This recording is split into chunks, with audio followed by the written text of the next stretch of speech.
Great. Tonight, we're excited to welcome Adrian Wills. Adrian is an award-winning director, storyteller, and filmmaker. He'll be discussing his film, A Quiet Girl, which documents his adoption and search journey. Thank you to the National Film Board of Canada for providing the group with a link to watch the film before this presentation. And also thank you to Adrian for sharing your story with us tonight. Please feel free to put any questions that you have here in the chat to be addressed throughout the program. Adrian's looking forward to questions and answers with the group. I wanted to let everyone know that our Vimeo link that we were given before this presentation will expire tomorrow. So if you've missed that opportunity, not a worry, it's available on Tubi, and I'll put the link for that in the chat so that you can watch, at a different time if you didn't get a chance to see it before we started tonight. So with that, I'll turn it over to Adrian to talk a little bit about the film. Sure. Hi. Have a lot of you seen the film? Okay, great. So I guess before it was a film, it was an experience, and the experience was pretty much I was in Newfoundland, which is where I was from and where I was adopted from. I'd gone with two of my friends. I was working on a film actually it's just been released. I did a film about Leonard Cohen, who's a Montreal singer, and I was working on it at the time, and we had taken a hiatus, and I went to Newfoundland with two childhood friends. And St. John's is the city I was born in. And my friends, who I've been friends with, I guess, since I would say, about 11 years old, maybe 10 years old. We were doing things in Newfoundland, and one of my friends turned to me and said, we should look for your birth parents. And I said, no, we shouldn't do that. And he said, no, we really, we should, we're here, and like, you should, don't you want to know? And I said, maybe I'm kind of curious, but it wasn't like a question that had been, or I didn't think anyway, that it had been battering me around. So I kind of, they were like, 23andMe, and, we can look in the records and we can try this. And it was kind of like, I guess my friends were kind of using it as something to do, or I don't know, like an experience. And I kind of agreed quickly to just thinking I would get it over with quickly. And because St. John's is a small city, we're talking about maybe 600,000 people. There were two hospitals. And so we went to one hospital, we went to the other hospital. We ended up finding out that the birth records were kept for both hospitals in one place. So we got to this place. There's a woman behind a counter. It's in a basement.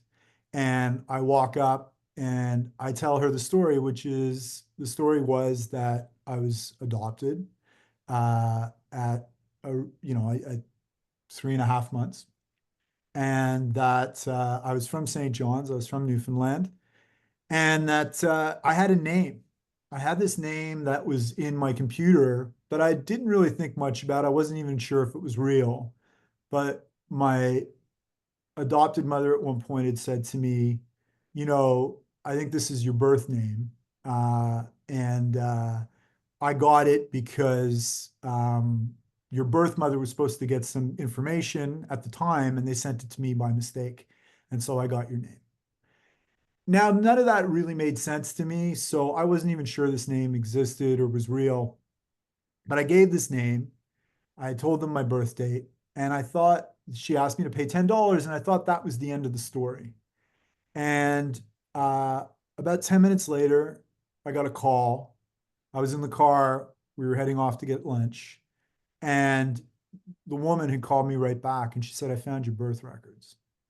And so we drove back, we squealed the car, and all of a sudden, this journey that I didn't specifically go on uh, starts to starts to really drum within me. And so, my heart's beating and I get up to the counter and she gives me the birth records and I find myself tearing through them and I see the name Baby Boy Cousins, which was the name, my birth name was Wayne Cousins.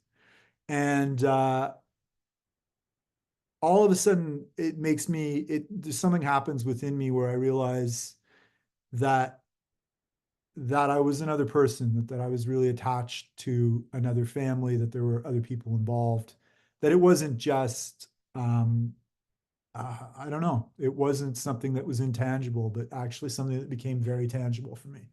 And so I found myself tearing through the records looking for my birth mother's name, and it wasn't there anywhere. And nor was my birth father's name. There was no names. And so I turned to the woman. I said, "Do you know my birth mother's name?" And she said, "I do." And I said, uh, "Can I have it, please?" And she said, "I can't give it to you." And that was weird as well. So I walked out of there a little bit in a daze. And I spent a week in St. John's. And of course, my friends were telling everybody this story, all these new people we would meet. And so these people, because St. John's, as if you've seen the film, you kind of get a sense of what the people are like, what the community's like. We were in pubs, people were pulling out their phones and saying, "You look a bit like so and so, and you could have been from this family, and geez, you could have the cousins. I don't know that name, but you could have been, and do you know so and so?" And so it becomes this really overwhelming experience where you're being kind of given all these different places that you could belong to. And you didn't actually realize that you were uh, that need to belong was actually there as much. Like they talk about being in the fog. I was I was like planted right in the middle of the fog. There was nothing to see. I was completely in the fog until that moment. And all of a sudden it started to dissipate. And I had a woman come up to me in the pub and she gave me, and I still have them. She gave me a little can of sausages. You know those sausages you put on crackers? She pulled it out of her purse and she said, in Newfoundland, this is a delicacy for Christmas. We all eat this. Everybody has this. And I carry it around in my purse because I love Christmas and I love, for me, it's about joy.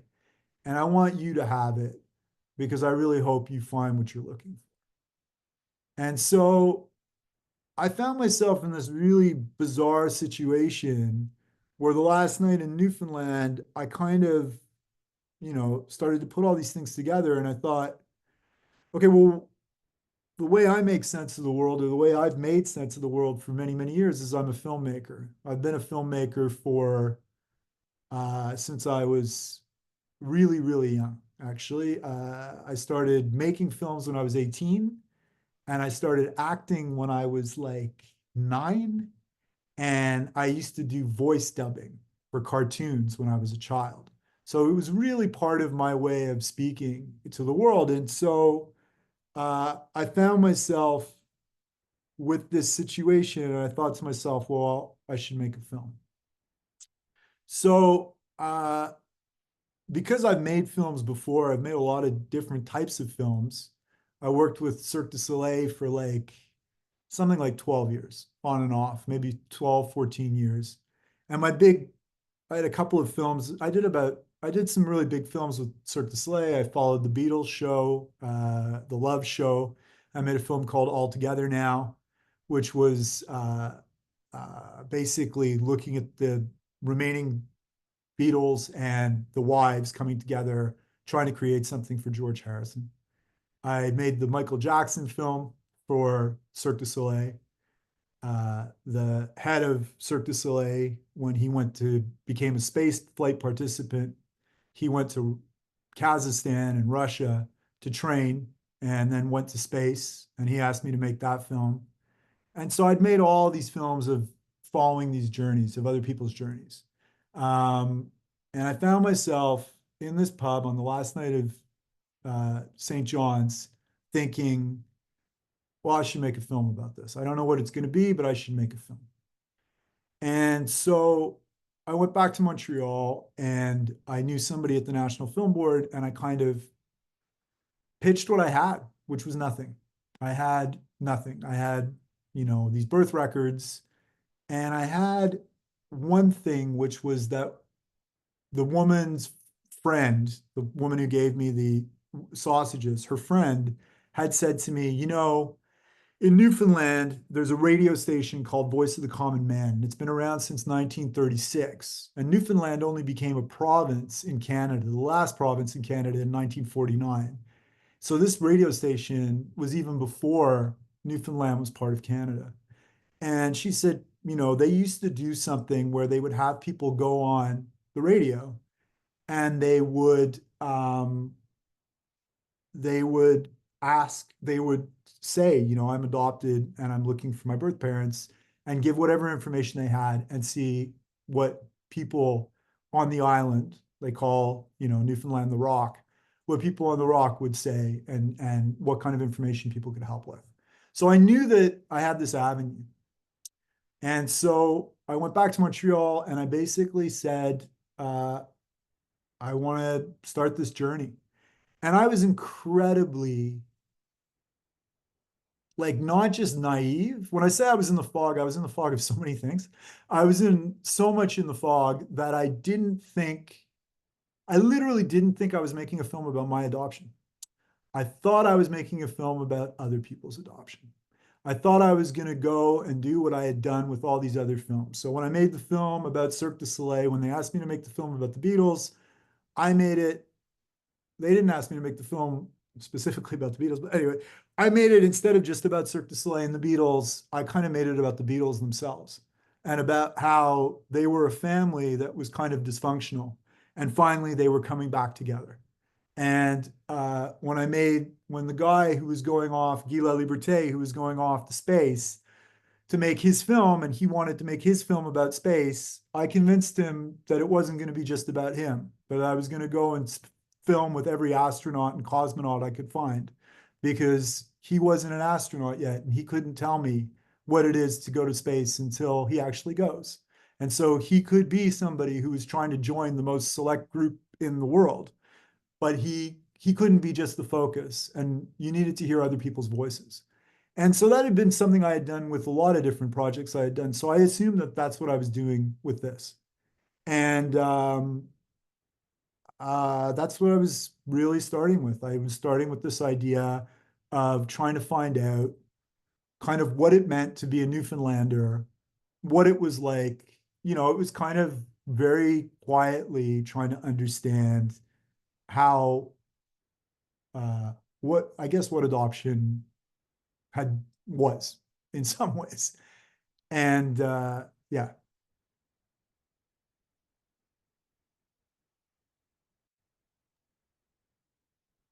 For those who've had a chance to watch the film, feel free to put questions in the chat or reactions to the film, and we can begin our Q&A.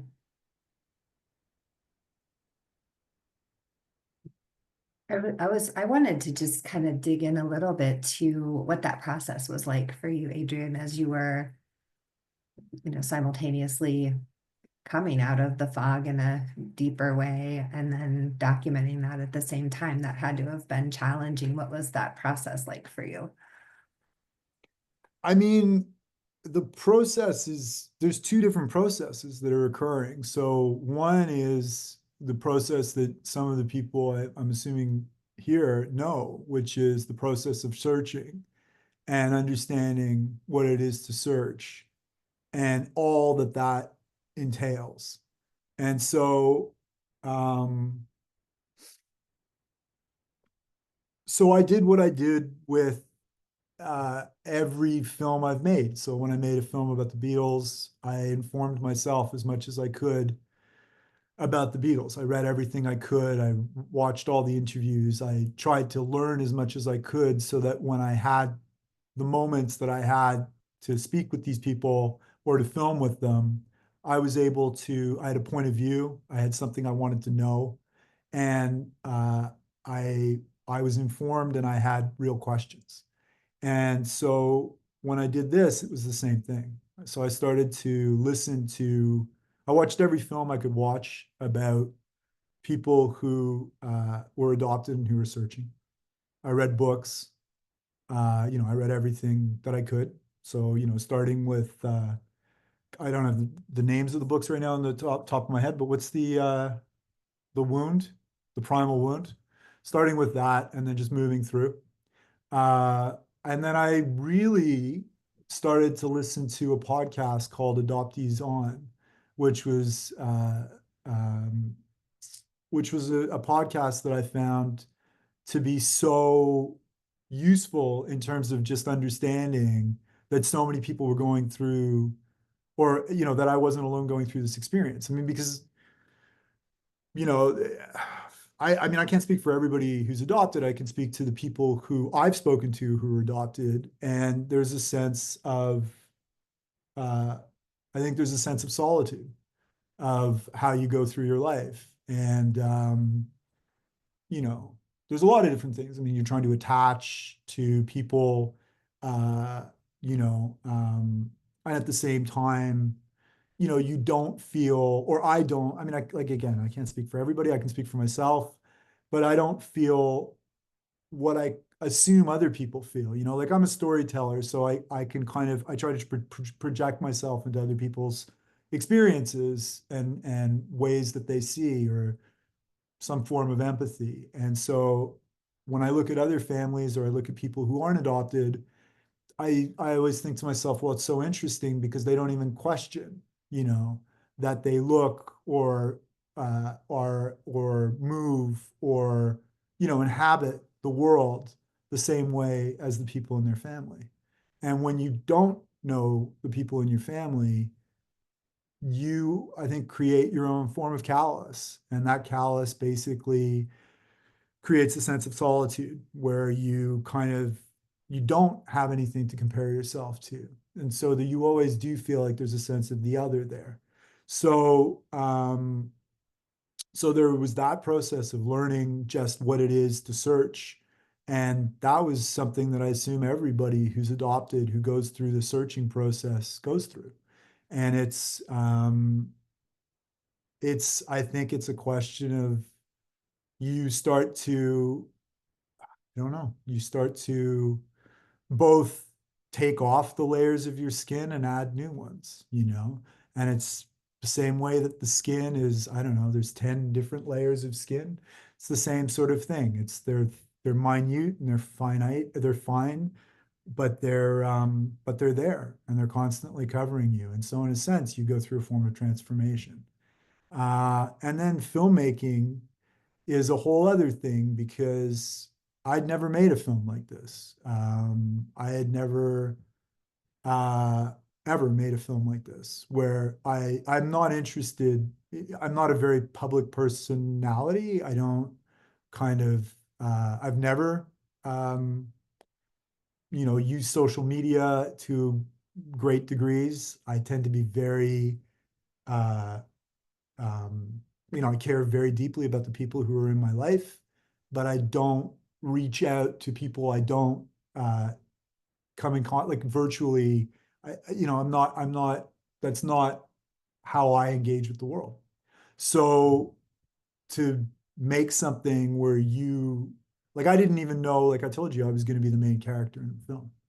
And, that was a conversation that occurred both with myself, with the editor I worked with, and the editor I worked with was the same woman that I've worked with on all of the films that I mentioned this evening, and another 12 or 13. So, that was a conversation I had with her and with the producer. But what I do know is, storytelling. And I know the difference between active storytelling and passive storytelling. And I knew that for a story, just as a filmmaker, I knew that the only way to take a story that was dormant, which is essentially something that had happened many, many, many years ago, and turn it into something that was active, the only way that could occur was by actually filming um, somebody going through an experience, and that somebody happened to be me. So because I was the one going through the experience, and so I was honest. I knew that I wanted to be honest in the film, so I said right from the beginning, uh, when I didn't know what I was making, I said, look. I don't want to get other people involved. I don't want to do this with a broadcaster. I don't want somebody coming in and telling us where commercial breaks should go. I don't want any of that because if I'm going to be going on this journey or talking to people or asking them to be so kind of vulnerable and honest with me, uh, then then I want to then I want to create something that's honest to the audience. And the only way I thought could be honest to the audience was by everything being revealed to them in real time. Adrian, and I'm not sure if you're able to see the chat, but there's lots of No, wonderful. I can't see the chat, but you can read me whatever you want to read or tell me. I'm going to go ahead and get a transcript of this for you to send it. Lots of positive feedback on the film, Oh, and also lots of questions. I just want to make sure you see that, and if you don't, if you yeah. can't see it, I'll make sure that you get it. Yeah, that'd be cool. That's great. Thanks. Um, and there's several questions. I'll go ahead and start with how how have you found ways to honor your birth mom beyond the film? And can you share more about honoring your birth mom and your complicated grief? And this is from another adoptee who also lost her mom before she found her, or before, you know. I mean, that's the part of the film that I mean, like I told you, I had no idea what I was doing, but you know, the first meeting I had, and you know how the story goes because you can see it. I mean, it's all in real time, you know. But the first meeting I had was with my Aunt Ellen, who didn't want to be on camera, but she was so generous about, you know, telling me everything she could tell me and giving me, you know, all this work that she did on this book and the family story and the genealogy. But she didn't really know what had happened with my birth mom, and that's the journey I had to go on, which was to kind of figure out what that was. I mean, as you know, because you've seen the film, you know, the thing that connected me right away, I guess for me was, okay, so I find out that you know, that she had uh, you know, taken her own life and then I find out that the date it happened is like 2 days after my birthday. And because I'm a storyteller and because I kind of put myself in people's positions and shoes, and I start to kind of cast myself into what that experience might be like, I couldn't help but think that there was a connection there. And and that really connected me to her and to wanting to know why. And I think that's probably true had I not been adopted, had I just found, I think if you're just dealing with somebody who has taken their own life, and I think there's so many questions that come up. I was both meeting her and grieving her at the same time, but also searching to understand what she wanted to say to me. And how do I honor her? I mean, I have a picture of her in my bedroom that I light a candle for. Uh, I um, I made this film, and I made the choices that I made in the film. Uh, I've become incredibly close with my birth family. You know, so I went to a wedding, you know, this summer uh, of Mara's sister, her youngest sister, and they didn't just invite me to the wedding, but when they took photos of the family, they asked me to be part of that. And then the other sister who I hadn't met just asked me to be the godfather of her child. And so There's this real sense of communication and caring that now occurs. And I feel like I've been able to help my family heal from some of the pain and anger that they probably felt that people do feel when they deal with somebody who takes their own life. So, and then on just a personal level, I talk to her, I talk to her and I talk to the people in my life that have passed that matter to me. And I thank her because I'm pretty sure that too many things occurred in this experience that were, uh, I don't know. I mean, and, there's something called apophenia, which is where you think you're, when you're imbuing meaning where there isn't any because you're trying to find patterns. But so much happened in this experience, which you've seen that, that really felt, and the time, there was a time crunch. Like, it's not like I had forever to do this. I had a specific amount of time that was allocated to me by the NFB. And so for me to be able to receive the information that I received and to be able to find the stories that I was able to find about her and the people around her, um, yeah, I feel like there's a connection. We have a connection, a real connection, and that's how I honor her.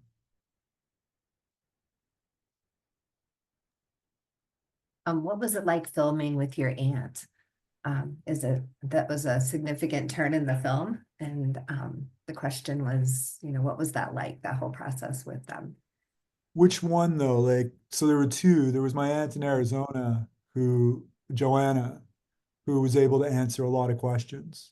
Um, and that, Arizona. yeah, Thanks, Tim. that was next level. That was insane because Joanna, uh, I met her. I was only with her for 3 days, 4 days, 3.5 days. I met her, and the first day I met her, uh, she we I always say whether I'm making a film about me or whatever, if the camera's not on, I tend to not talk about the things or have conversations about the things that I want the camera to record. So I just said, look, when she said, I want to meet you, but without a camera and people. And I said, for sure, that makes total sense. So I went to meet her at her house and I said, look, can we not talk about anything that I'd like to talk about on camera? And she said, yeah, sure, no problem. And it was crazy how quickly we connected. First of all, we looked alike. That was something. And we both were like, we just had similar mannerisms. And right away, she was like, I'm not into small talk. I was like, great, me neither.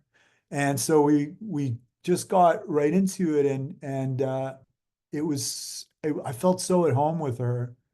And then the next day I showed up, and the first thing she said to me, and it's not how it is in the film because obviously you move things around a bit because it would, but the first thing she said to me was, I said, did you know, I can't remember what I asked. I asked her some question. It's in the film. And she said, yeah, she was looking for you. That was the first thing she said to me. And I was like, that just floored me. So all of a sudden I was gone. Like there was no, I wasn't, I didn't like question everything was that just floored me. And so then the next thing was that I went and sat down with her and we talked. And that's in the film. Like I remember, and then we went in and did the photos. So that was one day. And then the next day, so we had this incredibly emotional day and it was like insane. And I was, reeling. And then the next day we showed up and we had like, there was complications. We got there late or whatever. And we showed up and the first thing she told me was about Mary Margaret's, how she was abused. And so twice we started the day and she just hit me with these information that just blindsided me and changed the whole experience for me. Uh, you know, and it was and then she asked me I went and filmed at the Grand Canyon. And then she asked me if I would come back and stay with her. And I did. I spent the night with her and, we talked and we spent the next day together and we just had such a connection. And I really feel that she was really instrumental. I mean, everybody in that film and in that experience, like not just the film, but you've seen the film. I went through the experience, but everybody in it was um, remarkably, uh, like really um, responsible for a major transformation within me.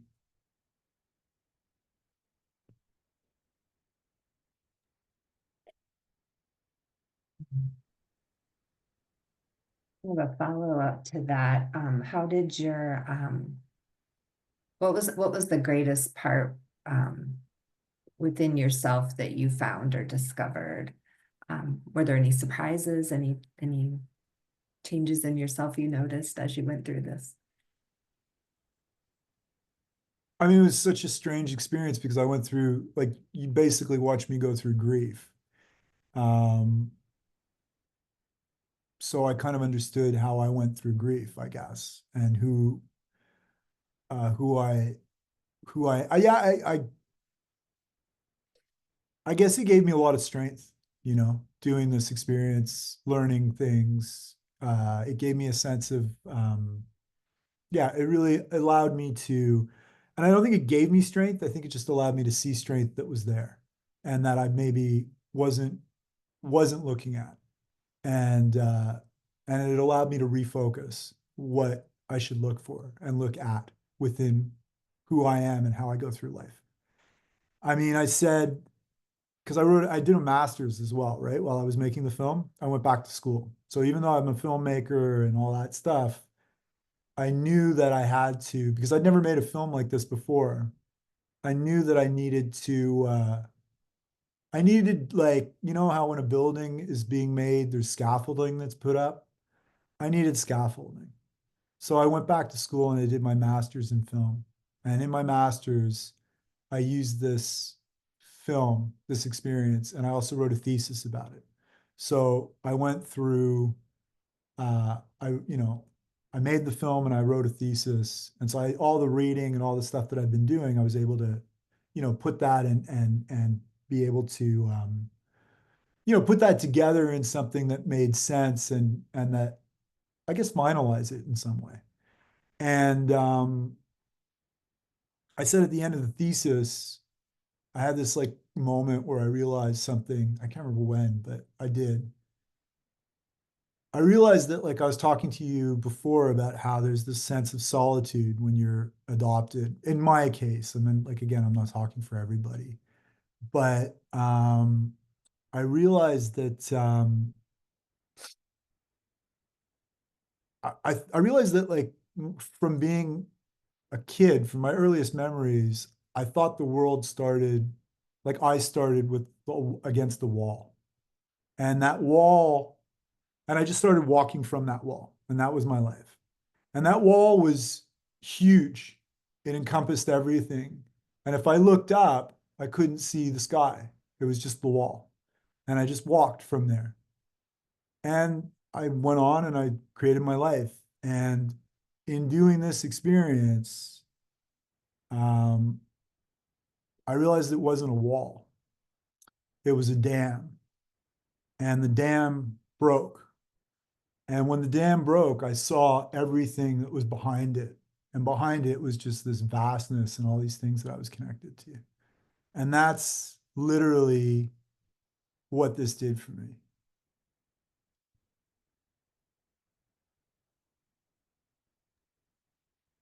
Um, do you think that you will still try to find out more about your birth father, or have you searched? What have you learned so far there?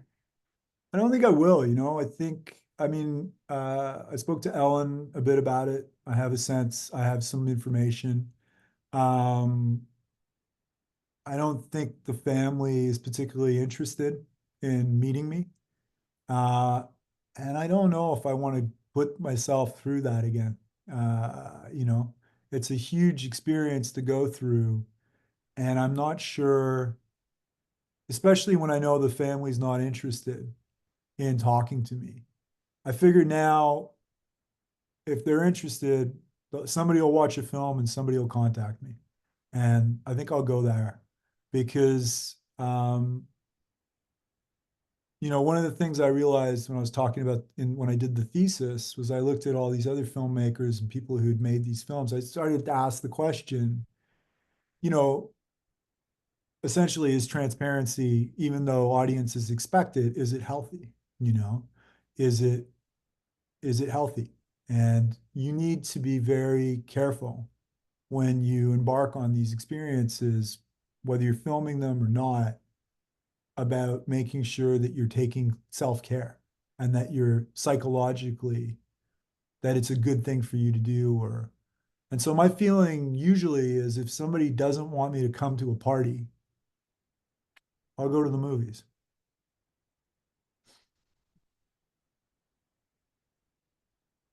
And then on the other side of things, what was your adoptive mother's reaction to the video when she saw it? And was there any, how did your sister and your mother feel about the film?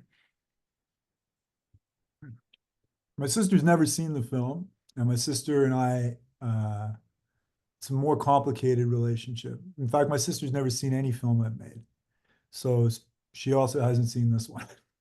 Um, and my mother, my adopted mother, was she was, I think she was. I mean, I know she was touched. She was touched, and I think there's a part of her that, I mean, I have a better relationship with her than I've ever had since making the film. I had so much respect for her to be able to come on and film with me because I didn't tell her what I was doing because I didn't know what I was doing. So I couldn't make her feel comfortable. And yeah, and she agreed.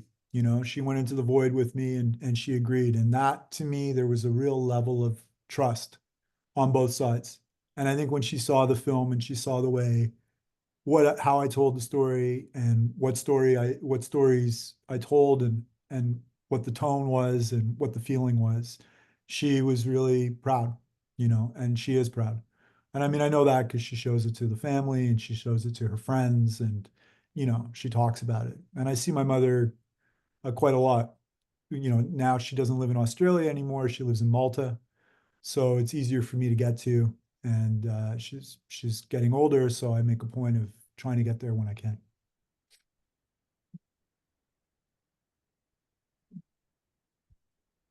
A follow-up question was about your father, again, wondering, more about how did you become aware that they weren't interested in connecting? Or do you expect that may ever change? I mean, I don't expect it to change. I became aware of it through Alan because I have a relationship with Alan, so we spoke. And Newfoundland's like a small, or St. John's anyway, and Conception Bay for sure. Small communities, so everybody kind of knows everybody's stuff.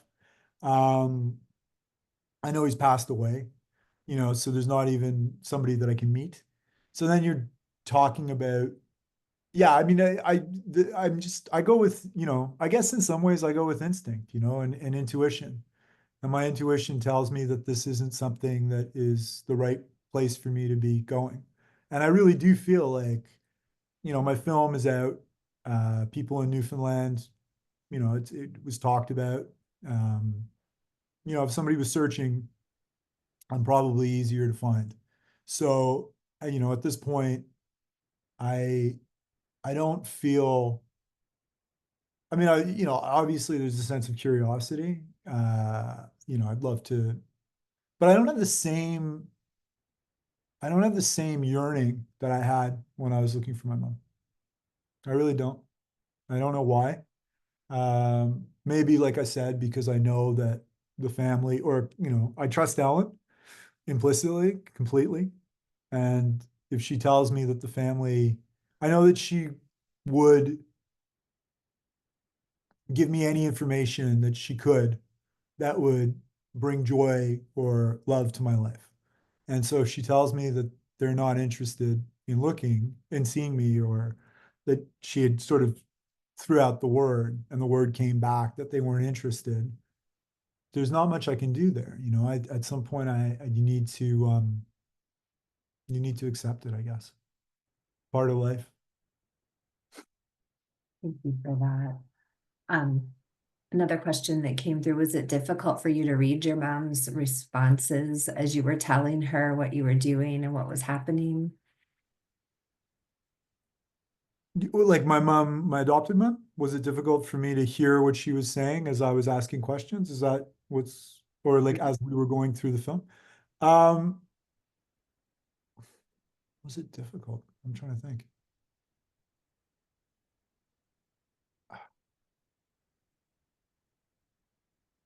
No, I don't think it was difficult. Because she was always supportive, right? Like she'd always been supportive since I was a child, that I go looking, or she said, like there was never a problem there. And um, she's always made the point of being on that side right from the beginning. So I never felt a sense of her wanting me to stop or something like that. She says in the film, why are you doing this? And, so I mean, it was pretty honest. Like you see what she said, and how it went. But I mean, it was difficult only in that it was, everything was kind of difficult in this film. There wasn't anything that wasn't difficult. I mean, it was all pretty difficult. We have someone with their hand up with, it says iPhone. I don't see your name, but if you'd like to come off mute and ask your question. It's me, Susan. Hey, Susan. I know it took me. Hey, I just want to say you're amazing. I just love listening to you. And I'm sorry I didn't watch the film because I never come on Mondays, but I was looking to sign up and I saw it and I'm like, I'm going because I went to Untangling Our Roots and my favorite thing were the films. I don't know if you saw any of the films, but they were awesome. So I will go watch your film. Oh, And I guess I have to a question since I didn't see the film, so please forgive me. But yeah, it no. sounds like you found your birth mom, but you didn't find your birth dad. And my story is opposite. And then I'm going to ask the question. I found my birth mom's family, but she was dead, and it was a secret, and it went horrible because now that I'm older, of course. Um, and I loved what you said about looking like people. I looked my whole life for looking for people I was going to look like. So by the time I met them, it was larger than life. I was going to find these people like Irish Catholic, Russian little nesting dolls. We all look alike. And there was going to be a story about why it was a mistake. And I was going to live happily ever after. And I had told that story to myself for so many years. There was no way it could go wrong, except my mother was dead. The person that had the secret was now called out. Her husband was violent. Couldn't tell him. My sister asked me who I thought I was. I drank again, kind of destroyed my life. And then met my birth dad from a one-shot deal I had in the paper. But meeting my birth dad, that was the most healing thing because he was a drunk in Vegas and he was down on his luck. And I was the best thing that ever came his way in a long time. So that worked out good for me. But the other was very painful. I mean, I destroyed my life over that. I really did. And I was 8 months sober. And he was so proud of me.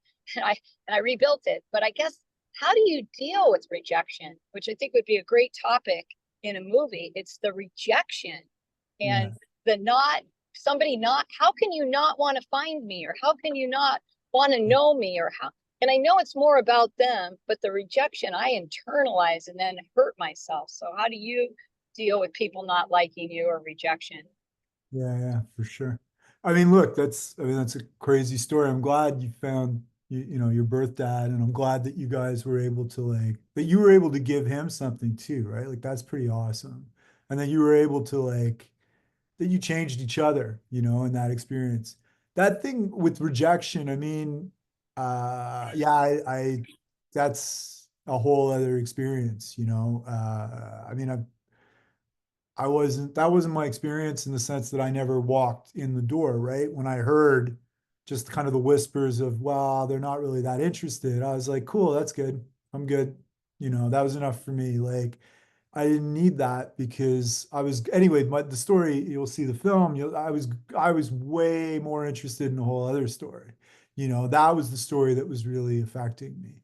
Uh, but yeah, I don't know. Rejection. I mean, because you've done the reading, you've seen people talk about it and stuff. Like there's this whole idea of relinquishment, which is, just a like really, really, hoity-toity word for we were given up, we were rejected. And so you do have to rebuild yourself from the sense that you were rejected, and that, in my case, I found out information that showed that that wasn't, the case. I mean, I feel like I don't want to give you spoilers. I don't know why. But anyway, you'll see it and it'll work out. But, I found out something else, right? I found out that, I found out that my birth mother had been looking for me. And not only had she been looking for me, she had actually gone into a foster home and had worked there thinking I was the baby that she had given up. And only to find, and they fired her because she got too close to the baby. So I got the whole different story. I got the story that like you were totally wanted. And so the father's story, like I know that he was like 12 years older than her. She was 18. He split a couple of months afterwards. And the family is that he doesn't, that well, he's passed. And their family's not interested in creating a relationship. So for me, I have no interest in knocking down doors so that I can knock myself down. Like I've made another choice, which is I have enough information to move on. I feel like if what you got with your birth father and that sense of, what's the thing that you've been wondering as a kid? You've always been wondering, well, am I special? And you've No, literally, mine, you know what mine was? I I grew up in Oswego, New York, and I grew up with Robosis, the Meniches, the Lesters. They're all little stepping stones. And I'll tell you the questions that used to kill me. How come you don't look like your mom? yeah, What's your sign and your rising sign, which means you have to know the time you're born. What yeah, nationality are you? Like, where do you come from? And I would just stand there. So you know what I did? I made up that I had horses and I had an imaginary older brother. yeah, It's yeah. because I couldn't stand the pain. Yeah, I mean, I hated every time every time I do a film, you meet new people. And the first thing people do is they try to connect based on their families. That's how people do it. It's like, how many kids do you have? And where do you come from? And people are just trying to find really quick connections as quickly as possible. And when they started to ask me questions, it just got really, really messy really quick. And I hated those questions, you know? And so I did the same thing when I was a kid, though. I made up that, for me, I was on the playground and I was like, okay, Han Solo is my father, and all three Charlie's Angels are my mother. That's what I did. Good Ghost Kingdom there. Um, but based on your journey, what advice do you have for adoptees searching for their birth parents? What advice do I have? Wow. I mean, my advice is going to be about mental health. It's going to be about making sure that you're supported, that you have your friends, that you have the people in your life who love you, who support you. Find, give yourself, give yourself as much scaffolding as you can because it's going to take, it's you don't know what it's going to do. And I mean, it's in my case, it remade me. But you ever seen something get broken and then remade? It's not a pretty sight. It takes a long time. And and it's usually not painless. So if that's going to happen, if you're going through a forging journey, then make sure that you're surrounded by whatever you have that can give you as much love as possible and as much strength as possible. And I don't know, check in with yourself, make sure that you're not pushing yourself to a place that's unhealthy. We can really take ourselves through hell and through the crucible. And I would say, yeah, that would be my biggest advice, I think, is just like I like lists. I'd be like, make a list of what you've got. What are the things that you can like rely on? What are your rocks? Go back to those. Make sure that those people are there. Talk to them, share. Um, and try to care for yourself as much as possible and give yourself time. And I mean, and the way I did it is I walked. I walked everywhere. I walked and I swam. I swim all the time. I swim like 3, 4 times a week because that's where I've figured out a place to, give myself something that allows me to, I don't know, attach to your strength, and to connect. So whatever those things are for you, whatever your rocks are, make sure you know what they are before you get into that journey, I guess.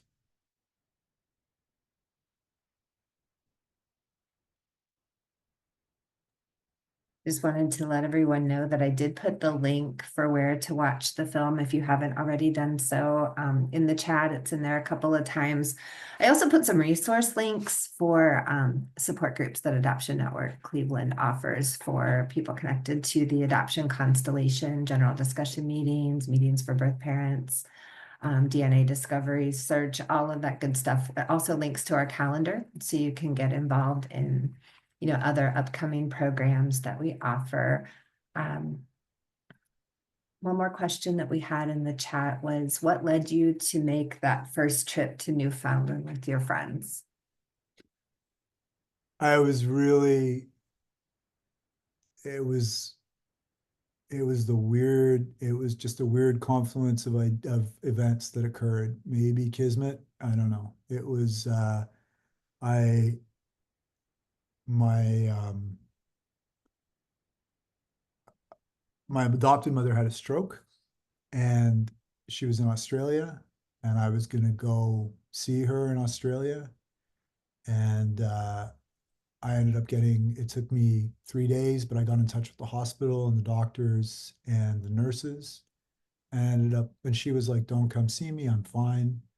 And I spoke to them and they said, actually, she's been telling us how to do our job. She's fine. You don't need her to go. They're like, in all my years, I've never had somebody do that. So she was fine. At the same time, I was doing this Leonard Cohen film and it was going through this weird bumpy bump thing. And my 2 friends, John and James, who I've been friends with since I was like I said, 10 or 11, called me up and said, we're in Newfoundland. All you need is a plane ticket. We've got everything figured out. We got a hotel. We got a car. Why don't you come? And I hadn't seen them because they both live in British Columbia. And I had gone through the stress of my mom and the stroke and then realizing I wasn't going to Australia. And I was kind of just in a moment where I thought, yeah, you know what? Why shouldn't I go see my friends? And those guys are my rock. And so that's why I ended up in Newfoundland. That's how the story started. I'm putting a link in the chat for a survey, and we always value everyone's opinions on programs that we offer and love suggestions on things you're interested in seeing in the future. So if you could take a moment and click that link and fill it out when you have a second. Adrian, thank you so much. We really appreciate you being here. I did want to make a couple announcements before we end tonight. Our next Monday evening speaker series will be on December 2nd, and that's with Dr. Evelyn Higgins, who'll be presenting on epigenetic testing to empower members of the adoption constellation.